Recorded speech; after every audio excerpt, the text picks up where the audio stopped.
ഈശോ മിശിഹായ്ക്ക് സ്തുതിയായിരിക്കട്ടെ.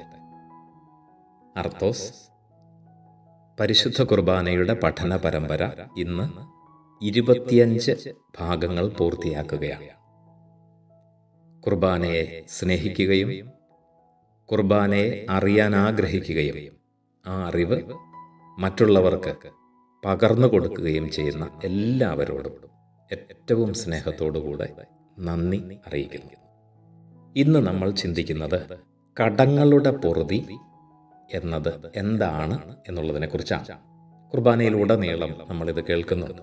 പ്രത്യേകിച്ച് സീറോ മലബാർ സഭയുടെ കുർബാനയിൽ ഇത് അങ്ങയുടെ കൃപയാൽ യഥാർത്ഥ വിശ്വാസത്തോടെ ഞങ്ങൾ സ്വീകരിക്കുന്ന ഈ തിരുശരീരം വഴി ഞാനും ഇവരും കടങ്ങളുടെ പൊറുതിക്കും പാപങ്ങളുടെ മോചനത്തിനും യോഗ്യരാകട്ടെ. മൂന്നാമത്തെ പ്രണാമജപത്തിൻ്റെ ഒടുവിൽ പുരോഹിതൻ ചൊല്ലുന്നുണ്ട്. കൂടാതെ ധൂപാർപ്പണ സമയത്ത് എനിക്കറിയാവുന്നതും അറിഞ്ഞുകൂടാത്തതുമായ എൻ്റെ കടങ്ങളും പാപങ്ങളും അവിടെയും നമ്മളത് പറയുന്നുണ്ട്. കുർബാന എഴുന്നള്ളിച്ച് നൽകുന്ന സമയത്ത് നമ്മുടെ കർത്താവീശോ മിശിഹായുടെ തിരുശരീരവും രക്തവും കടങ്ങളുടെ പൊറുതിക്ക് കാരണമാകട്ടെ. നമുക്ക് ആ വാക്കിനെ ഒന്ന് പരിശോധിക്കാം. എന്താണ് കടം? കൊടുത്തു വീട്ടാനുള്ളതാണ്. ആരോടൊക്കെയോ നമ്മളെ കടപ്പെടുത്തുന്നതാണ് കടം. അപ്പോൾ പാപത്തിൻ്റെ ഫലം എന്താണെന്നാണ് ഇവിടെ പറയുന്നത്.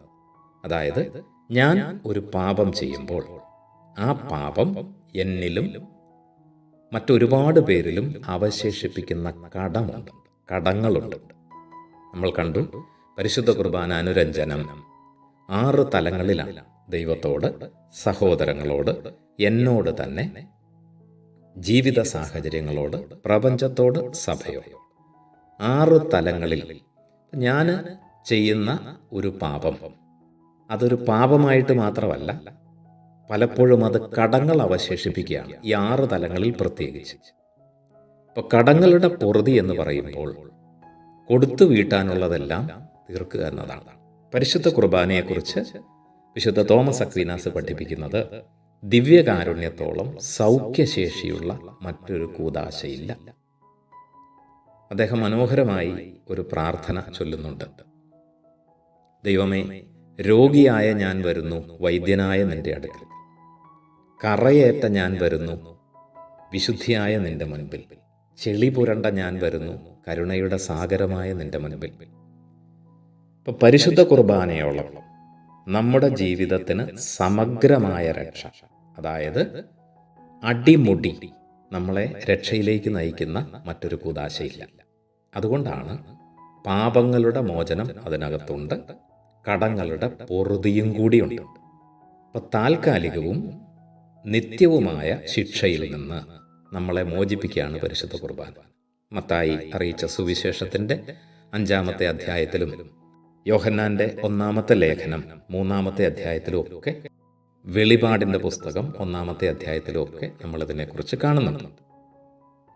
കത്തോലിക്കാ സഭയുടെ മതബോധന ഗ്രന്ഥം 1461, 1393 എന്നീ പാരഗ്രാഫിലും പ്രത്യേകമായി നമുക്കിത് മനസ്സിലാക്കാൻ പറ്റും. MCBS സഭാ സ്ഥാപകനായ പെരിയ ബഹുമാനപ്പെട്ട ആലക്കളത്തിൽ മത്തായിച്ചൻ പറയുന്ന ഒരു കാര്യമുണ്ട്.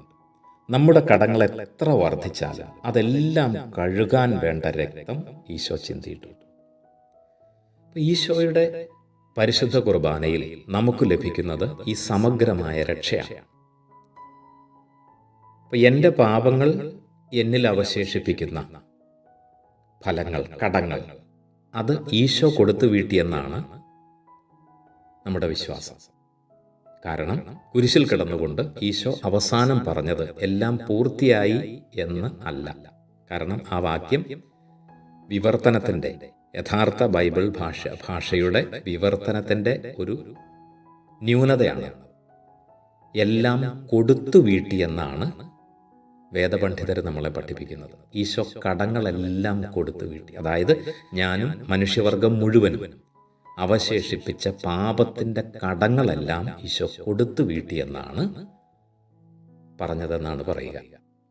പരിശുദ്ധ കുർബാന നമുക്ക് നൽകുകയാണ് പാപമോചനവും കടങ്ങളുടെ പൊറുതിയും.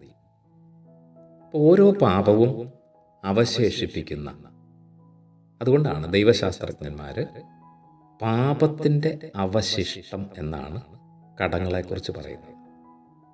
എന്താണ് കടം? പാപം എന്താണോ അവശേഷിപ്പിക്കുന്നത് അത് കടം. മനസ്സിലാക്കാൻ ഒരു ഉദാഹരണം പറയാം. ഒരാൾ മറ്റൊരാളെ അടിക്കുന്നു. പെട്ടെന്നുള്ള ഒരു വികാരത്തിൻ്റെ പുറത്താണ് അദ്ദേഹം അടിച്ചത്.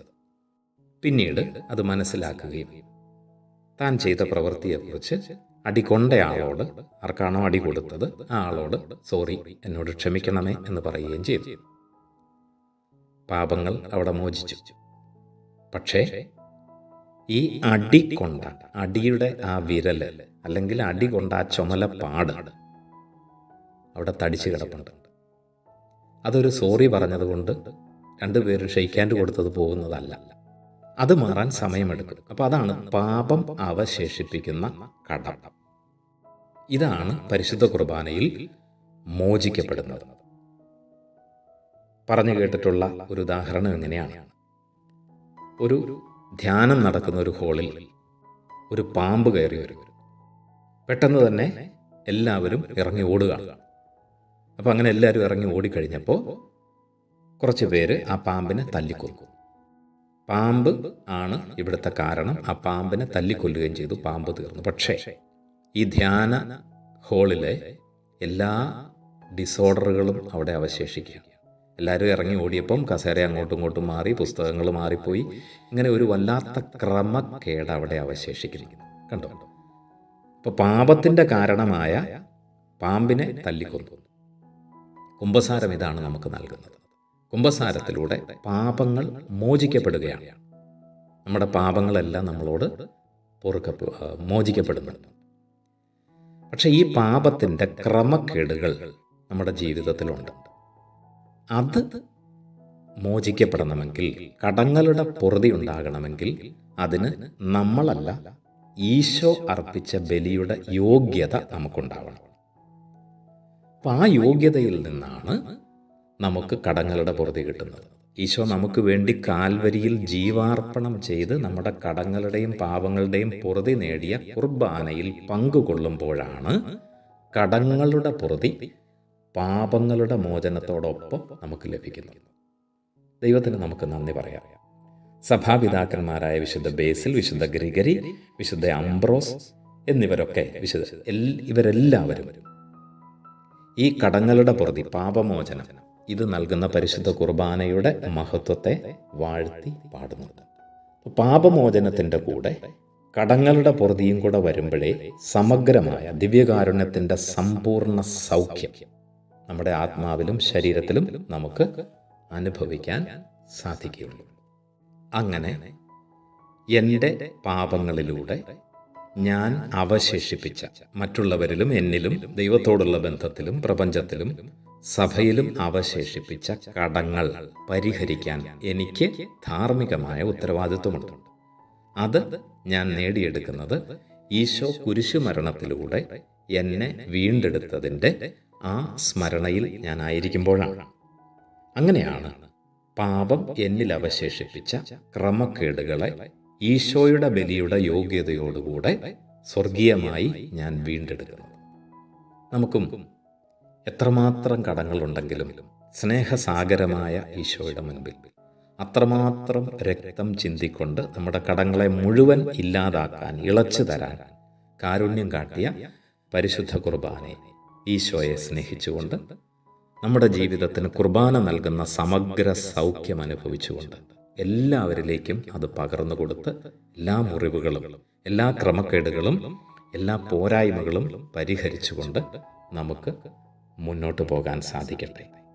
പരമപരിശുദ്ധ ദിവ്യകാരുണ്യത്തിന് എന്നേരവും ആരാധനയും സ്തുതിയും പുകഴ്ചയും ഉണ്ടായിരിക്കട്ടെ.